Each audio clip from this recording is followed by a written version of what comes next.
저희가 교회를 통해서 말씀을 듣는데 사도행전에 보면 교회가 어떤 것인지를 보여주지요. 특별히 우리는 예루살렘 교회가 굉장히 중요하다고 생각하지만 사도행전을 가만히 보면 조금 이상한 느낌이 들 거예요. 예루살렘 교회보다 안디옥 교회가 왠지 더 하나님이 쓰시는 교회 같다는 느낌을 받을 것입니다. 사도행전 1장 8절에 예루살렘으로부터 분명히 시작을 하지만 온 유대와 사마리아와 땅끝까지 가는 길을 전심으로 헌신한 교회는 안디옥 교회입니다. 예루살렘 교회는 오히려 이방인들에게 복음을 전하는 것을 자꾸 교리적으로 막았어요. 그래서 자꾸 총회로 모이고 의논하고 주님이 베드로를 설득하시고 예루살렘 총회의 의장인 야고보를 또 설득하시고, 그래서 그들이 절제하는 모습을 보였지만 유대주의자, 율법주의자들이 계속 이방인들에게 푸시를 하는 모습을 봅니다. 그런데 안디옥 교회는 바울이라고 하는 사람이 있으면서 거기로부터 1차, 2차, 3차 교회사를 완전히 새롭게 하는 땅끝까지 복음이 증거되는 사도행전의 역사에 정말 교두보와 같은 중요한 일을 감당했습니다. 안디옥 교회는 스데반의 핍박 때문에 생겼어요.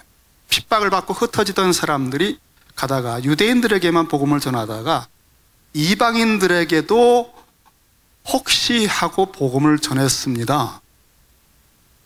일부분의 사람들이 사도행전 11장에 보니까, 그런데 주 예수를 전했는데 주의 손이 그들과 함께 하심에 수많은 사람들이 믿고 주께 돌아온 거예요.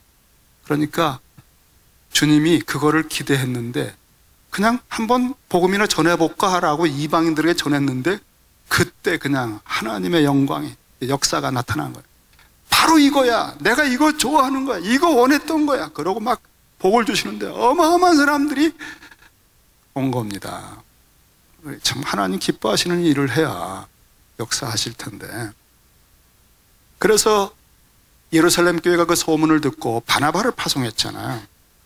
바나바는 성령이 충만하고 믿음이 충만하고 또 좋은 사람이라서 그 교회를 잘 목회했는데, 이 안디옥 교회 성격을 보니까 이방인들이 주종을 이루고 또 굉장한 잠재력이 있는데, 아무래도 여기는 정말 그가 생각하기에 그 사울이라고 하는 사람이 와야 되겠다. 그 사울이라는 청년은 유대의 어떤 말씀도 충분히 알고 또 이방인을 향한 사명을 받은 사람이라 그 사울이라는 청년을 데려와야 되겠다 하고는 아주 애써 사울을 찾으러 다소까지 가서 만나서 데리고 옵니다. 그리고는 사도행전 11장 26절에 보니까 안디옥 교회에 데리고 와서 둘이 교회에 1년간 모여 있어 큰 무리를 가르쳤고 그랬어요. 1년 동안 바나바하고 사울이 이 안디옥 교회 교인들을 가르친 거예요. 성경 공부가 1년 동안 한 겁니다. 우리가 6주하고 10주하고 이렇게 하는 게 아니라 정말 계속해서 1년 동안 가르쳤어요. 이 사울이라고 하는 사람은 두란노에서도 학당 철학 강의실을 빌려서 했을 때도 거의 한 5시간을 매일 강의를 했어요. 3년 동안. 에베소 도시가 뒤집혔다. 그러니까 사실 1년 동안 둘이서 가르쳤는데 그때 제자들이 그랬어요.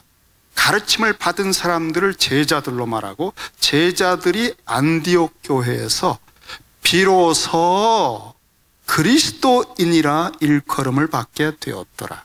자, 비로소라고 나와 있습니다. 이 단어는 프로토스라는 단어인데 최초의, 처음으로.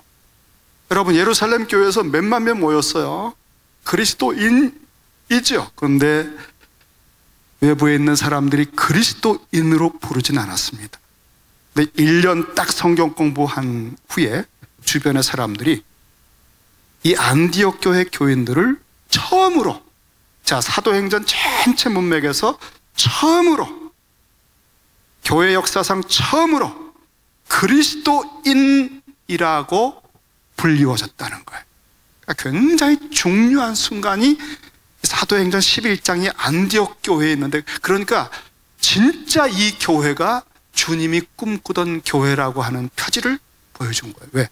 그리스도가 원했던 교회가 된 거예요. 일컬음을 받게 되었다. 여러분, 나는 누군가 그리스도 안에 있는, 그리스도와 함께 사는, 그리스도를 모시고 있는, 그리스도의 형상을 닮아가고자 전심을 기울이고 달려가는, 그리스도의 말씀을 순종하는, 그리스도의 나라의 백성인, 그리스도의 신부인, 그리스도의 살과 피를 먹고 마시는, 그리스도와 함께 죽은, 그리스도와 함께 다시 살았고, 그리스도와 함께 하늘 보좌에 앉혀졌고, 그리스도 안에서 모든 세상 것이 배설물처럼 여겨질 만큼 그리스도 안에서 모든 보물을 찾고 그리스도를 아는 지식이 가장 귀하다고 여기는 사람이 된 것이, 제가 한 표현들이 다 누구 표현인 줄 아세요? 사도 바울의 표현이에요. 안디옥 교회에서 바로 그걸 배운 겁니다. 그리스도를 모시고 있고 그리스도를 어떻게 닮아가야 하는지, 그리스도 예수만 믿으면 의롭다 칭해진다는 사실을 이방인 교회에서 바로 사울이 가르친 것. 정말 다메섹에서 예수님을 만나자마자 완전히 눈에 비늘이 벗겨지고 그 구약에 대한 박사를 가진 이 사람이 그리스도의 복음으로 완전히 다시 그 말씀들이 읽혀지고 모든 구절구절 성경의 페이지에서 그리스도의 영광을 보면서 주의 영으로 말미암아 그리스도의 영광으로 변화가 되기 시작하고, 그렇게 몇 년 동안 준비하다가 드디어 바나바의 부름을, 초청을 받고 와서 물 만난 고기죠. 정말 이 사울을 위해 세워진 등대 위에 불꽃이 등정이 딱 비쳐서 비추기 시작하니까 강력한 가르침입니다, 여러분. 정말 그 입에서 불이 나왔을 거예요. 다메섹에서 주님이 맡기신 그 복음의 영광을, 그리스도의 영광을 하루에 몇 시간씩이라도 불철주야 가르쳤을 거라. 그의 열정이 그리스도를 믿는다는 게 무엇인지를 사람들에게 알게 한 것. 그래서 그리스도 안에 있는 사람은 완전히 새로운 피조물이다. 이게 다 바울의 말입니다, 여러분. 정체성의 뿌리가 완전히 뒤집혀서 새로워진 거예요. 새로운 피조물들이 역사상에 등장한 것입니다. 그래서 이 사람들이 그 도시에 다니고 길거리에 다니고 비즈니스를 하면서 주변의 사람들이 이 안디옥 교회가 세워진 이후에 전혀 다른 종류의 정체성을 가진 사람들을 느끼기 시작합니다. 와, 뭐야? 저기 교회라고 하는 게 생겼는데 정말 저 사람들 상상할 수 없는, 우리가 전혀 기대할 수 없는 사람들이다. 때로는 조롱도 있었고, 하지만 충격과 어떤 정말 소금, 빛 이런 것들을 부인할 수 없는 그런 존재들로 부르기 시작한 거예요. 그리스도인이라 처음으로 불려졌다. 우리는 그리스도 안에서 내가 누군가라고 하는 것을 강력하게 가르침을 받지 않으면 그냥 다 혼합주의입니다. 뭘 해야 되는지, 어떻게 살아야 되는지, 기도는 어떻게 해야 되는지, 가치관은 뭔지 전부 다 뒤죽박죽이고 회색지대고 선명하지 않아서 우리를 만난 사람들은 우리에게서 그리스도의 향기나 냄새나 맛이나 이런 걸 거의 모를 거예요. 정체를 모를 거예요, 우리가 누군지. 정체성이 희미하면 사는 게 다 흐지부지합니다. 정체성을 주는 것이 우리 양식이에요. 강대상에서 여러분에게 그리스도인으로서의 정체성을 세워주는 메시지가 나오지 않으면 여러분 앉아서 그 들을 만한 가치는 티끌도 없는 거예요.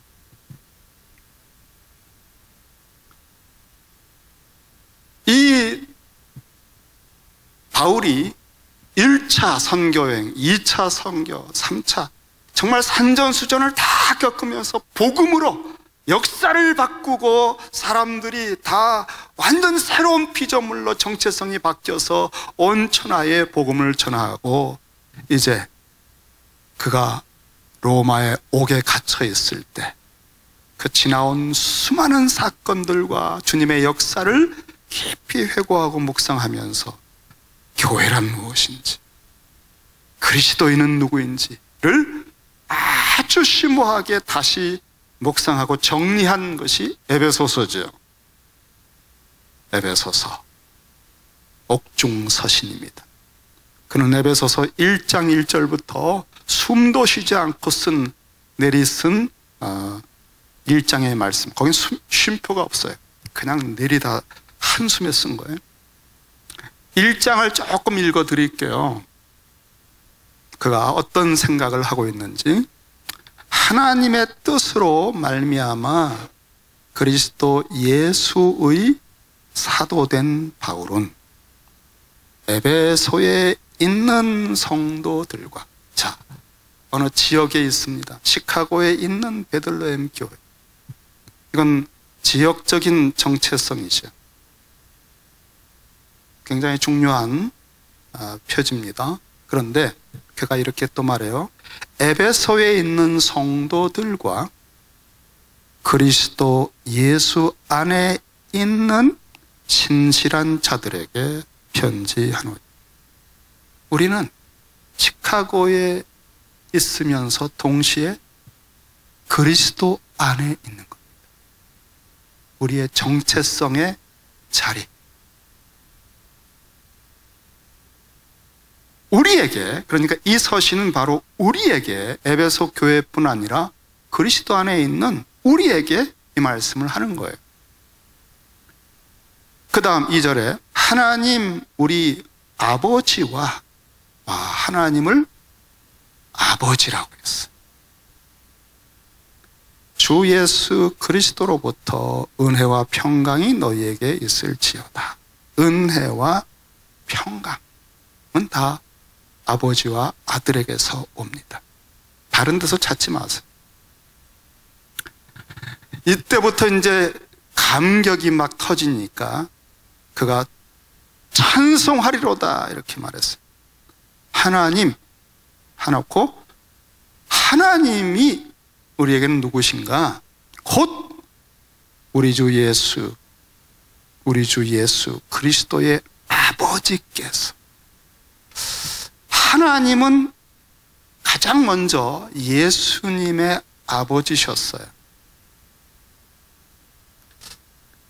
제가 최근에 기독교 방송국에서 내년도 달력 주문하라고 책자가 왔더라고요. 그 책에 보면 달력의 그림들이 매해마다 좀 바뀌어서 나와요. 달력 그림들을 이렇게 보는 재미도 있어요. 그 중에 우리 교회가 내년도 할 걸 결정을 했습니다. 아주 차원이 있는, 제가 또 보는 눈이 좀 있잖아요. 그림 보는 눈이. 그래서 그 중에서 좀 차원이 있는 걸 2개를 골랐어요. 탁상용, 벽걸이요. 그런데 아주 대형 그림으로 된 건 비싸서 주문을 못했어요. 그거는 아무래도 여러분 가지기는 어렵습니다. 근데 어마어마하게 큰 거가 있어요. 그 그림이 정말 잘 그렸더라고요, 나름대로. 그래서 그 중에 몇 컷을 오렸습니다. 그리고는 그거를 제 집에 딱 오려서 제가 앉는 의자 옆에 딱 이렇게 걸어놨어요. 그걸 보는 거예요. 왜냐하면 아기 예수님이 탄생했을 때 마리아가 예수님을 이렇게 보고 있고, 요셉은 등불을 이렇게 비추고 있고, 저쪽 어두운 데선 목자들이 오고 있는 광경입니다. 그런데 그 등불을 비추고 있는데 이 그림이 마리아의 얼굴에도 빛이 반사되고 예수님에게 집중돼서 반사가 되고 있고, 예수님을 중심으로 돋보이게 한 그림이 구도가 아주 잘 짜여졌는데, 그 마리아의 응시하는 모습이나 이것이 예수님을 너무나 귀하게 느끼도록 해준 거예요. 제가 많은 그림들을 찾아봤거든요. 그 예수님이 탄생한 장면들을. 그런데 와, 그 감동이 말이죠. 가슴을 때리는 거예요. 제가 그거 앉아서 이렇게 보다가 이런 고백을 했어요. 와, 주님, 당신을 위해서라면 저는 죽어도 좋습니다. 당신을 위해서라면 제 목숨은 사라져도 좋습니다. 당신은 흥하시고 저는 쇠하여야 되겠습니다. 얼마나 귀한지. 이제 이 예수님이 역사의 모든 인생들을 새롭게 할 건데, 그 예수님을 바라보고 있는 마리아. 이 예수님이 모든 것의 중심이구나. 그러면서 그 주님을 보고 영광이 느껴져서 감동을 받았는데, 주님의 생애를 묵상해 보면 예수님의 비밀이 있어요. 똑같은 형상으로 사람하고 키도 뭐 대단히 큰 분도 아니고 비슷하잖아요, 우리하고. 그런데 그분이 행하시는 말씀과 능력과 그의 성품과 이런 것은, 또 우리에게 가르쳐 주신 산상설교의 기도 같은 걸 보면 주님의 모든 삶과 사역의 비밀, 근원이 있습니다. 그건 한마디 한마디. 사람들로부터 받는 영향, 영접하지 않고 대적하는 그 수많은 사람들과 환경과 악한 부패한 성전, 이런 것들이 아니에요. 영향을 받지 않으셔요. 딱 한 곳으로부터 모든 영향을 받고 그 힘이 분출하시고 그 모든 성품과 능력이 나와요. 예수님의 비밀, 영광의 비밀은 아버지입니다. 우리가 예수님을 볼 때 예수님이 뭐가 다르신 분인가? 예수님은 아버지를 아시고 교통하고 있다는 것. 이 부분을 우리가 배우는 게 제자입니다. 예수님이 아버지와 어떤 관계를 가지셨나? 하나님의 아들의 정체성을 가졌을 때, 하나님으로부터 사랑받는 아들이 되었을 때, 그 하나님으로부터 성령을 받으시면 어떻게 되는지, 너는 내 사랑하는 아들이라, 그 음성을 듣고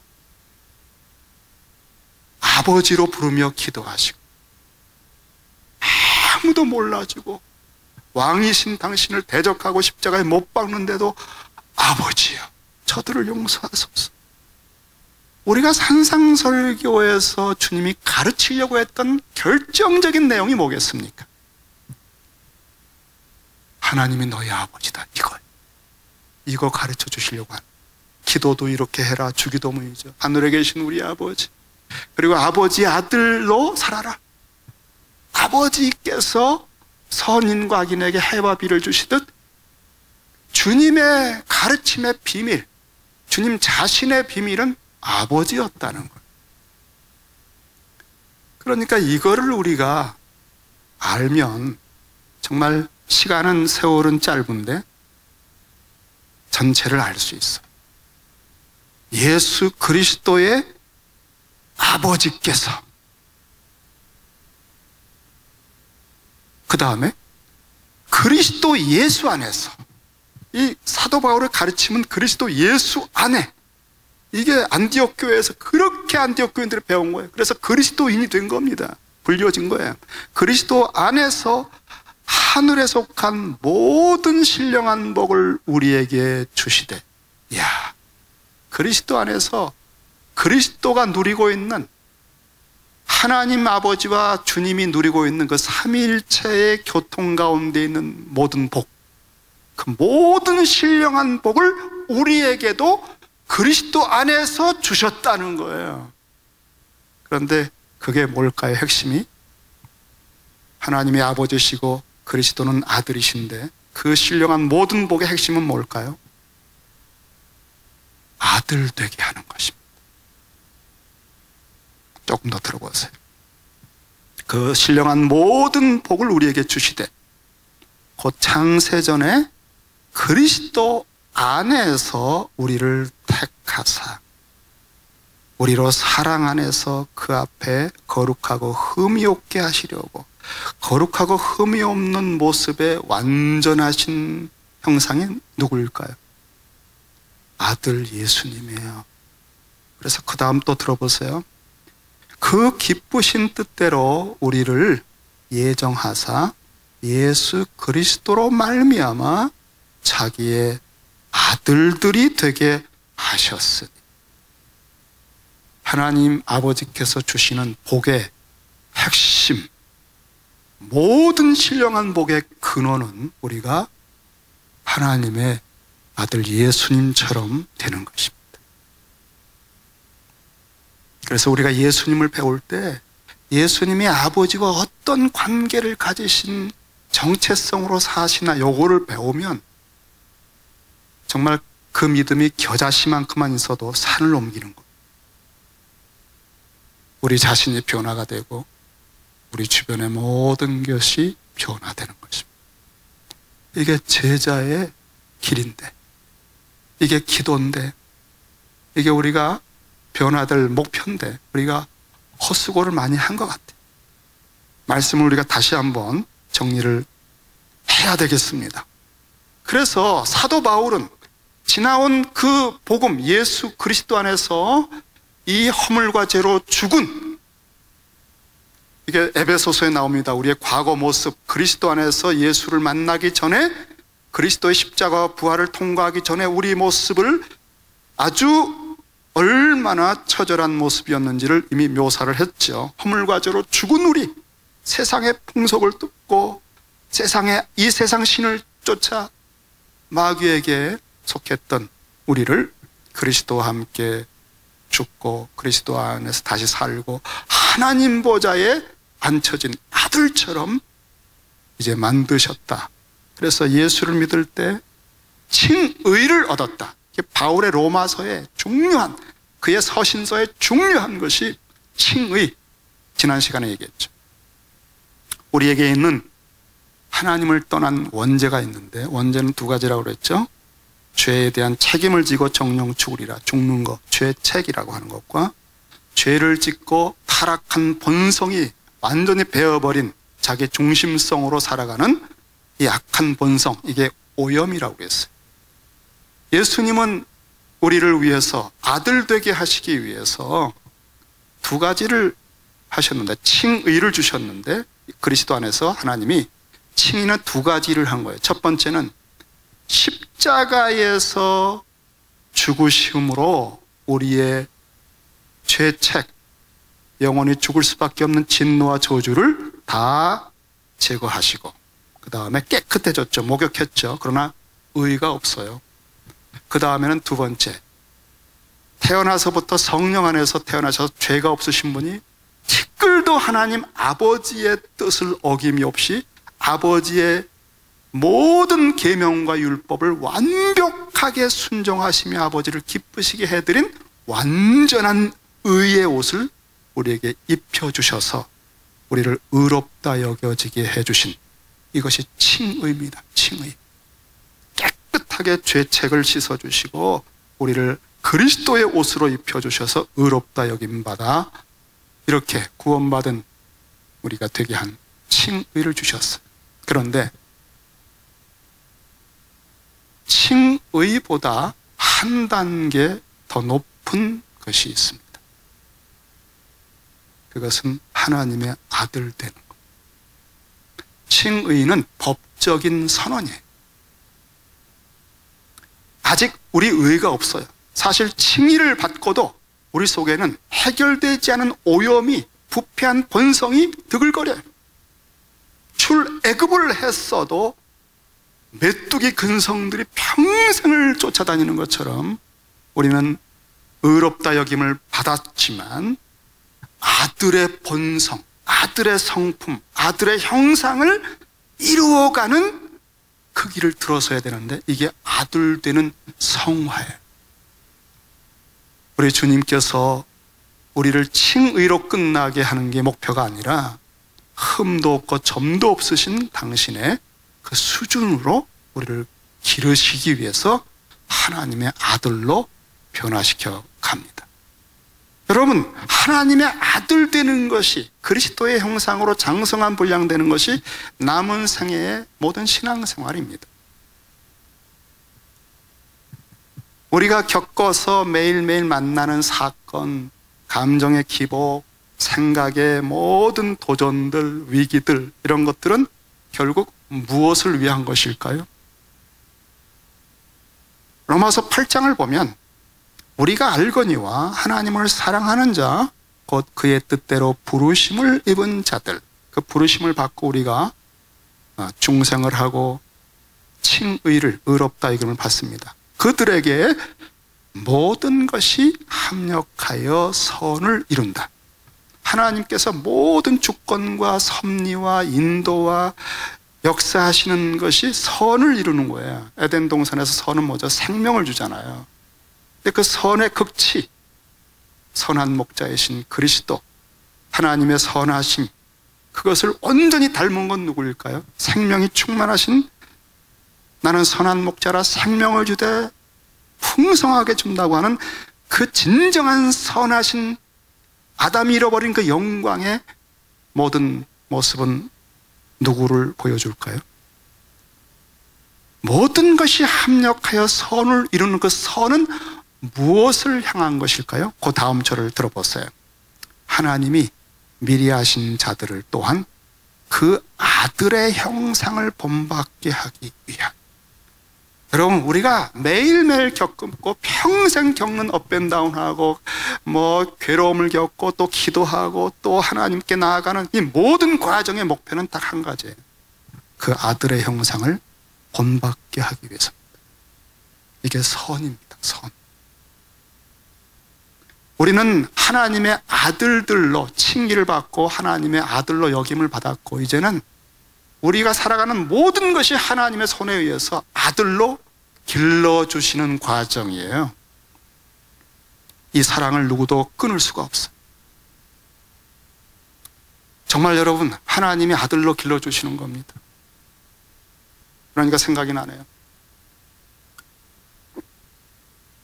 들으신 분도 있지만 저의 과거는 참 부끄러워요.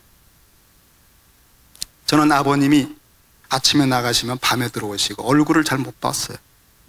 좀 한국의 아버님들은 다 바쁘잖아요. 그리고 가족들을 위해서 얼마나 애쓰십니까? 그러니까 자식들이 잘하는 거 살갑게 들여다보시거나 한 경우가 많이 없어요. 그래서 제가 자라가면서 아빠에 대해서, 아버지에 대해서 좀 두려움을, 거리감을 느낍니다. 가까이 아빠 그리고 그런 게 없는 겁니다. 늘 어렵고. 연세가 드시고 나이가 드셨을 때, 약해지셨을 때 조금 제가 다가갔어요. 한창 때는 아버님이 두려웠어요. 딱 정장하시고 그 건축 일을 하셨는데 딱 서시면 감히 접근할 수 없는 그런 위험이 있으시고 어린 마음에 그렇게 두려웠어요. 근데 그 아버님에 대한 기억이 저에게 정체성을, 아들이라고 하는 게 뭔가 위축되고 눌리고 쪼그라들고 그런 아들이었습니다. 제가 군대를 다녀와서 신학교를 갔는데 성경을 보다가 충격적인 말씀을 하나 봤습니다. 예수님에 대해서 기록한 말씀이에요. 예수님은 어떤 분인가? 원래 하나님을 본 사람이 없는데 아버지의 품 속에 있는 독생하신 하나님, 그러니까 예수님이 하나님을 나타내셨다. 요한복음 1장 18절이에요. 그 말씀이 충격으로 왔는데, 왜냐하면 예수님은 하나님 아버지의 품속에 계시다는 거예요. 그래서 요한복음을 몇 번을 읽어봤어요, 제가. 아버지가 나를 사랑하시고 창세전부터 나를 사랑하신 그 사랑으로 나도 너희를 사랑하고, 그래서 그 사랑을 느끼고 깨달은 요한이 주님을 깊이 사랑하게 되면서 주의 품에 기대요. 그 품이란 단어가 아버지의 품 속에 그때 나오고, 제자들이 주님의 품에 기대는 데 나와요. 이건 다른 데 안 나와요. 요한복음에만 나와요. 자, 요한은 베드로도 주님을 좀 거리감을 느끼고 그랬지만 요한은 주님을 깊이 사랑해요. 그래서 요한이 쓴 예수님과 아버지의 관계 묘사가 요한복음이잖아요. 요한복음 1장 18절에 아버지의 품 속에 있는 아들이시다. 왜? 예수님을 경험을 해보고, 예수님의 비밀이 뭔가, 어떻게 이렇게 이 못된 나를 이렇게 품어주시고 사랑하시되 끝까지 사랑하시는가? 이분은 뭔가, 이 비밀이 어디서 나오나? 이거를 하나님 아버지와의 관계에서 나온다는 걸 아는 거예요. 그래서 요한복음 1장 1절에 태초에 말씀이 계셨는데 그 말씀이 하나님과 함께란 단어가, 그 전치사가 하나님하고 끊임없이 교감하고 교통하면서 얼굴을 맞이하고 대화하고 품고 안며 교제하는 그런 게 삼위일체의 품이에요. 요한은 그거를 아는 거예요. 예수님의 비밀을 알았어요. 그래서 요한복음을 보면 심오하다 그러잖아요. 너희가 내 안에 거하고 내 말이 너희 안에 거하면, 이런 깊은 교감의 교통의 표현들이 요한복음에 나옵니다. 요한은 그 세계를 알았어요. 그래서 친구에게는 비밀을 알려준다는 표현도 요한복음 15장에 요한복음에서 나와요. 그러니까 이 주님하고 깊은 친밀함을 가진 요한은 주님하고 눈만 마주쳐도 알아요. 근데 베드로는 잘 몰라요. 그래서 무슨 얘기를 하다가 자기가 잘 알아듣지 못하겠거든 요한한테 여쭤봐. 요한에게 물어봅니다. 그럼 요한이 이거 무슨 뜻으로? 그래, 이건 뜻이야. 그럼 그 이렇다고 하시더라고. 이렇게. 참 베드로는 슬픈 사람입니다. 깊은 사랑 속에서 하나님 아버지와 품 속에 있는 그분. 제가 그 말씀에 충격을 받고 평생 아빠의 품에 깊이 안겨본 적이 없고, 아버지가 저를 품에 안고 아이고 이 자식아 사랑한다, 그 말씀 한번 해준 적이 없으셔가지고 제 마음에 나도 이제는 예수님 안에서 그래서 이 아들이라고 하는 개념이 요한복음에는요, 요한복음 1장에 보면은 12절에 영접하는 자, 그 이름을 믿는 자들에게는 하나님의 자녀가 되는 권세를 주셨다 그랬잖아요. 근데 하나님의 자녀가 되는데 어디까지 되나? 요한복음 1장 18절 품속에까지 안기는, 이거를 알고 요한이 그렇게 깊이 주님하고 사귀었던 거예요. 하나님 아버지를 알고, 아 이거구나, 자녀의 권세가 이거구나, 천지간에 하나님이 내 아빠가 된다는 게 이런 거구나. 그거를 깨닫고 나니까 제 속에서요 정말 불일 듯이 24시간 내내 아버지, 하나님 아버지, 저도 이제 예수님 안에서 아들이 되었습니다. 저도 정말 아버지가 품속에 안아서 모든 깊은 비밀도 얘기해 주시고, 그 지혜도 주시고 위로도 주시고 용기도 주시고, 그 무한하신 아빠의 사랑 속에서 그 모든 능력도 받는 그 예수님처럼 되게 해주세요. 저도 아버지의 품속에 안아주세요. 이 자식도 이제 제가 삼수한 거 아시나? 철학에 빠져가지고 헤매고 다니다가 자살을 안 하고, 그때 자살할 즈음에 또 예수님 만나가지고, 여러분 한 재수할 때쯤 예수님 만나서 이제 뭔가 철이 들면 영장 나오거든요. 그래서 군대 갔다 온 거예요. 뭐 삼수생이나 마찬가지죠. 재수하다가 또 이제 공부하려고, 공부는 무슨 공부, 밤낮 철학책 보고 다녀. 그런데 그러다가 이제 예수님 만나서 군대 갔다 왔으니까, 제가 가보니까 제 동기들이 다 새파랗게 젊은 친구들이, 또 뭐 쌩쌩한 친구들이 와가지고, 그 당시 제 학교가 괜찮았어요. 김세용 교수부터 기라성 같은 학자들이 있었는데, 다른 신학교에서 수석하고 온 친구도 다시 공부를 하는 거예요. 다시 저희가. 이야, 이거 어떻게 따라갑니까? 나이가 이 군대 갔다 온 남자들은 다 그래요. 그렇잖아요. 그러니까 이 젊은 친구들 어떻게 따라가나, 이거 큰일 났다, 이게 내 소명을 받았는데. 그러고서 할 때 이 말씀이 힘이 돼서, 아버지, 하나님 아버지, 이 자식 길러주세요. 하나님 품속에서 가르쳐주세요. 저를 붙들어 주세요. 저도 주님처럼 길러주세요. 키가 자라고 강해지고 주님을 기르시다. 이 아들, 이 자식 한번 길러주세요. 그러고 24시간 동안 그 성경 구절 요한복음 1장 18장 딱 써놓고 계속 강의실에서도 기도하고 걸어가면서 기도하고 소원의 소원을 아버지께, 저 이 자식도 길러주세요. 품에 안아주세요. 깊은 비밀을 알려주세요. 그렇게 24시간 기도했어요. 한 달간 기도했어요. 1년간 기도했어요. 4년을. 언제나 서나. 네네. 그 기라성 같은 제 동기들하고 어떻게 할 수가 없어요. 첫 학기에 수석했어요. 제가. 졸업할 땐 졸업 논문상 타고요. 학회장도 안 하겠다는 거 뽑아서 하고. 제가 아버지께 끝나고 그래서 또 동문회장을 시켜가지고 억지로 또 했어요. 정말 하고 싶지 않은 걸. 그리고 리더가 됐어요. 후배들은 기억을 합니다. 제가 아니었어요. 아버지, 저 길러주세요. 이 자식 길러주세요 하는데 보는 것마다 깨달아지고요. 기이한 일들이 생기고, 그 다음에 말씀을 하나 묵상하는데 정말 품에 안아주시는 체험을 한 건 뭐냐면, 무슨 소그룹이 있어서 거기 아까 표적들을 자꾸 행하는데, 말씀을 따라 행하자. 방언이고 뭐고 다 사랑을 따라 구하자. 그래서 그 말씀을 묵상하고 기도하는데 방언이 터진 거예요. 사랑을 구하는데, 방언 원치도 않았는데. 그러면서 하나님의 사랑이 얼마나 큰지, 그 성령이 임하실 때 한 일주일을 제가 금식하면서 기도했어요. 성령을 구하려고 했다가 은사 때문에, 아닙니다, 사랑을 주세요. 그래서 사랑을 구했는데 성령이 이렇게 임하는데, 쫙 임하는데 코에 지나갈 때는 백합고 향기가 확 들어오더라고요. 가슴을 스치고 지나가는데요, 우리 말할 수 없는 주님을 향한, 아버지를 향한 사랑이 막 샘처럼 솟는 거예요.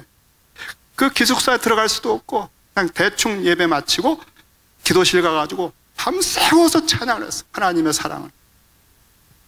그리고 사랑의 모든 찬양이 막 정점에 달했을 때 방언이 터진 거예요. 제가 이 성령 체험을 하면서 그렇게 아버지 품속에 안아달라고 하는 것이 이거였구나 하는 것을 알게 됩니다. 그 사랑의 품에 안아주신.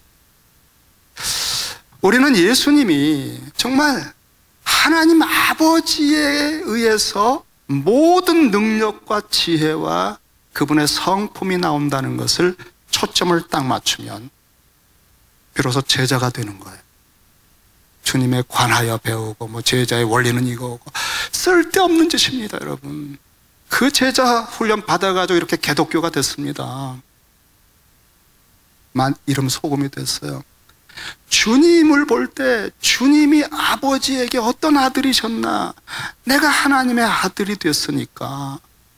아들의 형상을 만드시려고 하나님은 모든 만물을 움직이시는데, 그 선과 생명을 주시는데, 그래서 이 바울은 이걸 너무나 깊이 체험하고, 그가 갈라디아서에서, 그런데 아들이 되고자 할 때 여러분, 내가 예수님을 닮아야지, 아들이 돼야지, 이게 결심해서 돼요? 안 되잖아요.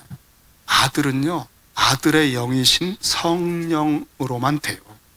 그래서 바울은 이걸 깨닫고 갈라디아서 4장 6절 7절에 너희가 아들이므로, 자, 칭의, 법적으로 의롭다, 죄 없다, 법적인 선언 가지고 되질 않아요. 아들의 신분도 우리가 전가받았어요, 예수님을 통해서. 그러나 그런 법적인 신분 자체가 아들을 살게 하는 거 아니잖아요. 근데 그런 입양돼서, 사실 여러분 우리는 다 입양받은 겁니다. 입양, 예수님을 믿어서 아들의 권세를 얻었잖아요. 영접해서 입양된 거예요, 예수님을 통해서 하나님의 아들로. 그러면 진짜 아들을 만들어 주시는데 어떻게? 모든 만물을 통해서 우리를 섭리하실 뿐 아니라 오늘 갈라디아서 4장 6절에 너희가 아들임으로, 자, 신분이 아들이잖아요. 하나님이 그 아들의 영을 우리 마음 가운데 보내사 아빠 아버지라 부르게 하셨느니라. 예수님이 하나님 아버지를 아빠 이렇게 부르셔요. 십자가에서도 겟세마네 기도할 때도 아빠라고 하는 굉장히 깊은 친밀함을 가진 단어예요. 그런데 예수님이 하나님 아버지와 어떤 깊은 친밀함을 가졌나 그걸 어떻게 알겠어요? 상상해 봐야. 그런데 아들의 영, 예수님의 영이 우리 속에 들어오셔서 당신이 이 땅에서 하나님 아버지와 어떤 교통을 하고 계셨는지를 통째로 집어넣어 주신 거예요.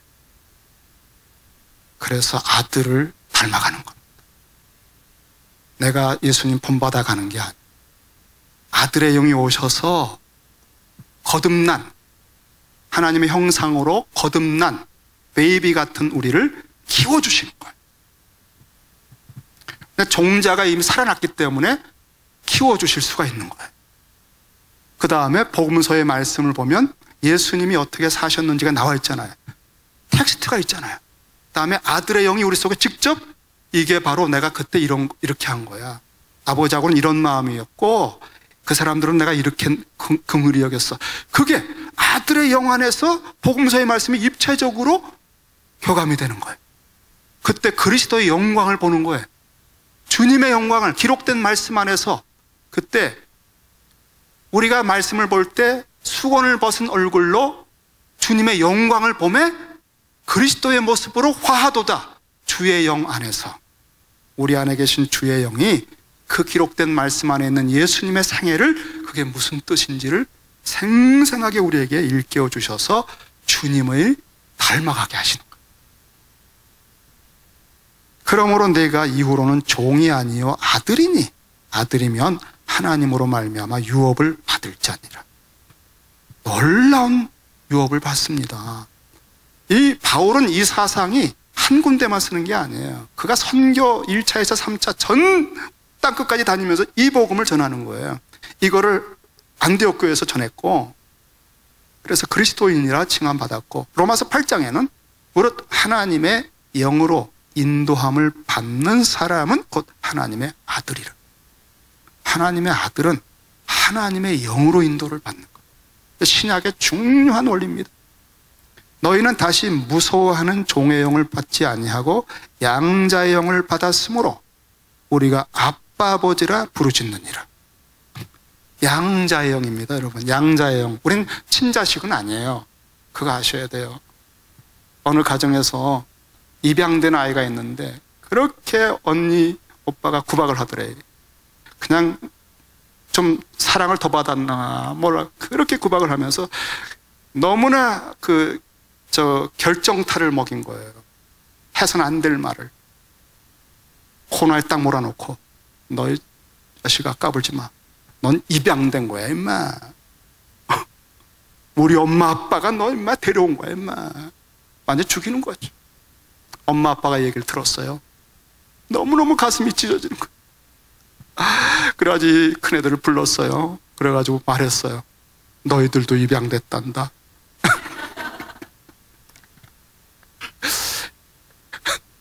여러분, 난 목사요, 부르심 받았어요. 뭐게 힘줬습니까? 주님이 그러셔. 너도 입양됐단다. 우리는 다 입양된 거거든요. 친자녀는 예수님밖에 없어요. 우리는 다 허물과 죄로 죽었다가 예수님 덕분에 입양됐는데 뭐 우리가 높고 낮은 게 있다고 그 사랑에 감동해서 그냥 감사할 뿐이지. 이제는 여러분, 피차 똑같으니까 자유하십시다.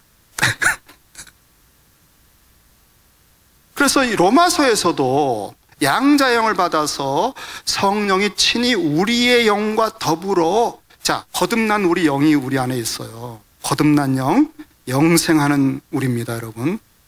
영원한 생명이 있습니다. 하나님의 형상이 완벽하게 거듭났어요.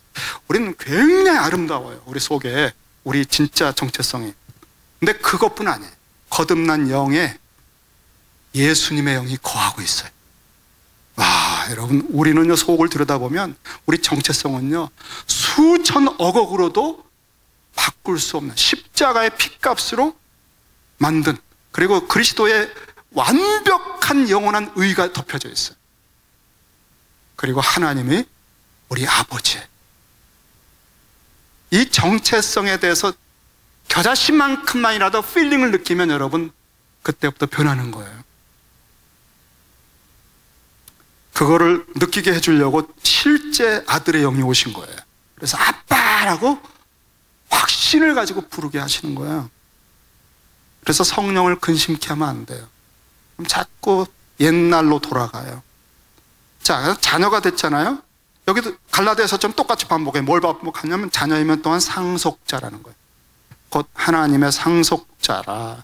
상속을 받는다는 게 새하늘과 새 땅, 새 예루살렘, 하나님의 나라, 하나님이 나의 하나님 되심, 아버지 되심, 이게 다 우리가 회복하는 기업, 상속받는 유산입니다. 기업 회복. 어마어마한 부요함이 우리에게 있습니다. 상상할 수 없는 부요함이 우리에게 있어요. 이 아들 된 사람의 특권입니다. 이걸 느끼면요, 주님은 구유에 태어나도 괜찮다고 하는 걸 보여주는 거예요. 나사렛 촌구석에 학군 안 좋은 데서 자라도 괜찮다는 정체성을 티끌도 깎아내려질 수 없다는 것을 몸소 보여주는 거예요. 주님이 하나님의 아버지가 되면 어떤 핍박이나 조롱을 받아도 모든 백성이 다 기르던 제자까지 대적하고 못 박는데 도망가도 상처받지 않는다. 무한하신 아버지의 사랑이 다 알고 있으니까. 여러분, 이게 비밀이에요. 하나님의 자녀, 아들 된 사람만이 소금이고 빛이 될 수 있어요. 원수를 축복할 수 있고, 용서할 수 있고, 끝까지 사랑할 수 있고, 배신할 걸 알면서도 사랑할 수 있어요. 왜? 하나님의 무한하신 사랑과 그분이 나를 완전히 알고 계시기 때문에, 그분이 다 갚아주실 거기 때문에. 그러니까 모든 심판을 맡겨라. 이게 산상수훈이에요, 여러분. 아버지가 돌보시니 무엇을 먹을까 마실까 염려하지 말아라. 아버지와의 관계를 먼저 그의 나라와 의를 구해라. 이게 핵심이고 비밀입니다. 아들이 되는 것. 우리가 그런데 이렇게 말씀들을 통해서 우리가 하나님의 자녀라고 하는 정체성은 그 다음에 하나 딱 붙였어요. 그와 함께 영광을 받기 위해서 고난도 함께 받아야 될 것이다. 왜냐하면 이 고아들이 가장 부러운 게 뭔지 아세요? 학교 가서 친구들이 말해요. 야, 나 아빠한테 맞았어. 한국 상황입니다. 미국은 큰일 나요. 폴리스 옵니다. 나 아빠한테 맞았어. 왜? 내가 거짓말을 했거든. 얼마나 아프게 때리시는지. 때리고 나서 날 끌어안으시고 또 우시더라고. 이 고아들은요, 그게 너무너무 부러운 거예요. 왜? 아무도 그런 식으로 때리질 않거든. 징계가 없거든. 버린 자식이니까. 아들에게만 징계가 있어요. 그리고 아들에게만 믿고 고난에 동참하라고 불러요. 여러분, 이 데려온 사람들, 손님에게는요, 어려운 거 안 시켜요. 그거 책상 좀 옮겨주실래? 그거 안 해요. 눈치가 보여서. 이거 계세요. 야, 아들아, 와. 끙끙끙끙. 고난을 동참하는 건 아주 친밀해야 돼. 낯선 사람에게는 그런 거 안 시킵니다. 그러니까 이 입양된 자녀들이 처음에는 눈치 본대요. 언니, 오빠 눈치 보고 외톨이가 되고 구석에서 울고 늘 그게 안타깝죠. 부모는. 내가 너 입양했어. 너 상속자야. 나 유산도 줄 거야. 그래도 그게 속에 들어오지 않고 필링이 안 느껴져요. 그런데 언제 부모가 기뻐하는 줄 아세요? 아빠하고 엄마한테 막 투정 부릴 때 입양해 온 애가 아빠 왜 그랬어? 막 그냥 투정 부리고 막 화내고 막 그래. 우와, 이게 여러분 뭐죠? 진짜 이제 네가 내 자식이 됐구나, 그거예요. 겁이 없는 거예요. 겁이. 자유해진 거예요. 투정해도 되는 아빠. 그리스도께서 우리에게 고난의 일을 맡기시려고 할 때 눈치 보시면 여러분 버린 자식입니다. 믿고 따라와. 십자가 져. 주님 어떻게 할까요? 지금 이 상황에 제가 도망갈까요? 순교할까요? 지금은 순교? 그러면 예스 하고 가는 거예요. 지금은 잠시 피하길? 그러면 알았습니다. 피하. 우리는 사나 죽으나 이 사랑 속에서 아들로 살아가는 줄로 믿습니다. 기도하십시다.